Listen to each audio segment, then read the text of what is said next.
ಕೈಗೆ ಬಂದ ತುತ್ತು ಬಾಯಿಗೆ ಬರದಂತಾಗಿದೆ. ಮಾಜಿ ಸೈನಿಕ ನಾಗೇಶ್ ಇಟಗಿ ಬಾಳು. ಧಾರವಾಡ ಜಿಲ್ಲೆಯ ಕಲಘಟಗಿ ತಾಲೂಕಿನ ದೇವಿಕೊಪ್ಪ ಗ್ರಾಮದ ಮಾಜಿ ಸೈನಿಕನ ಬಾಳು ಕೇಳುವವರು ಹೇಳುವವರು ಯಾರೂ ಇಲ್ಲ ಎಂಬಂತಾಗಿದೆ. ಅಕಾಲಿಕ ಮಳೆಯಿಂದ ತಾನು ಬೆಳೆದಿದ್ದ ಬೆಳೆ ಹಾನಿಯಾಗಿದ್ದು, ಮುಂದೆ ಜೀವನ ನಡೆಸುವುದಾದರೂ ಹೇಗೆ ಎನ್ನುವ ಸ್ಥಿತಿ ಎದುರಾಗಿದೆ. ವರ್ಷಗಟ್ಟಲೆ ಬೆಳೆದು ಬೀಜ ಗೊಬ್ಬರ ಹಾಕಿ ಈಗ ಫಸಲು ಬರುವ ಸಮಯದಲ್ಲಿ ಫಸಲು ಬಾಯಿಗೆ ಬಾರದಂತಾಗಿದೆ. ಸಂಬಂಧಪಟ್ಟ ಅಧಿಕಾರಿಗಳು ಮಾಜಿ ಸೈನಿಕನ ನೆರವಿಗೆ ಬರ್ತಾರೋ ಅಥವಾ ಇಲ್ಲವೋ ಅನ್ನೋದನ್ನು ಕಾದು ನೋಡಬೇಕಾಗಿದೆ. ವರದಿ ಪ್ರಕಾಶ್ ದುಪ್ಪದ್, ಮಹಾಯುಧ ನ್ಯೂಸ್, ಧಾರವಾಡ.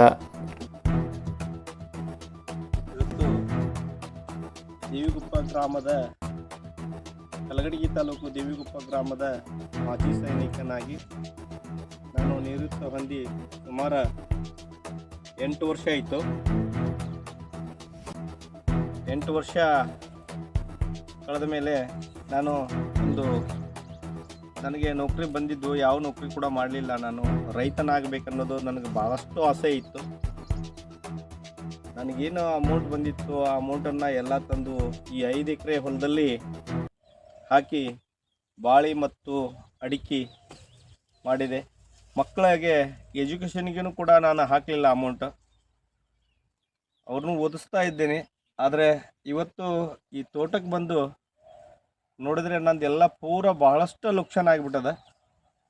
ನಿನ್ನೆ ಮಳೆ ಆನೆಕಲ್ಲು ಬಿದ್ದು ಭಾಳಷ್ಟು ಅಂದರೆ ಭಾಳಷ್ಟು ಹಾಳಾಗಿಬಿಟ್ಟದೆ. 5 ಎಕರೆ ಹೊಲ. ನನಗಿನ್ನು ಮುಂದೆ ಬದುಕಬೇಕು, ಹೆಂಗೆ ಬದುಕಬೇಕು ಅನ್ನೋದು ದಾರಿ ಗೊತ್ತಾಗ್ತಾ ಇಲ್ಲ. ನನಗೆ ತಾವೇನಾದರೂ ಕೂಡ ಹೆಲ್ಪ್ ಮಾಡ್ತೀರಿ ಅಂತ ನಾನು ಅಂದ್ಕೊಂಡಿದ್ದೀನಿ. ಇವತ್ತು ಇಂಥ ಪರಿಸ್ಥಿತಿ ರೈತನಿಗೆ ಬರಬಾರ್ದು. ಅದರ ಕಡೆ ನಾನು ಎಲ್ಲ ಇದಕ್ಕೆ ಇನ್ವೆಸ್ಟ್ಮೆಂಟ್ ಮಾಡಿದ್ದೆಲ್ಲ ಪೂರ ನಂದು ಸರ್ವನಾಶ ಆಗಿದೆ, ಏನೂ ಉಳಿದಿಲ್ಲ. ದಯವಿಟ್ಟು ನನಗೇನಾದರೂ ಕೂಡ ನೀವು ಹೆಲ್ಪ್ ಮಾಡ್ತೀರಿ ಅಂತ ನಾನು ನಿಮ್ಮಲ್ಲಿ ಕೇಳ್ಕೊತೀನಿ. ಧನ್ಯವಾದಗಳು.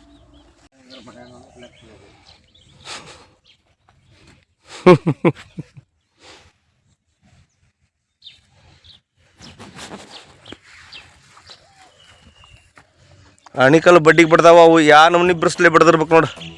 ಓರಿ ಅದು ಇದಕ್ಕೆ ಬಡ್ಡಿಗೆ ಬಡ್ದು ಕಲಿ ಹೆಂಗೆ ಕುಂತು ನೋಡು. ಈ ಯಾ ನಮ್ನಿ ಬ್ರಸ್ಲೆ ಬಿಡ್ದಿರ್ಬೇಕಪ್ಪ ಅದು.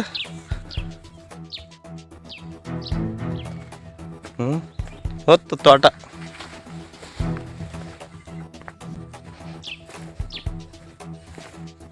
ತೋಟನ ಇಡೀ ತೋಟ 5 ಎಕರೆ ತೋಟ.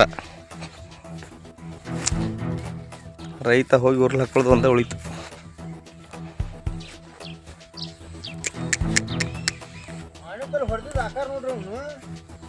ಬಯಲ ಆಗೈತಿ ಎಲ್ಲ ಪೂರ.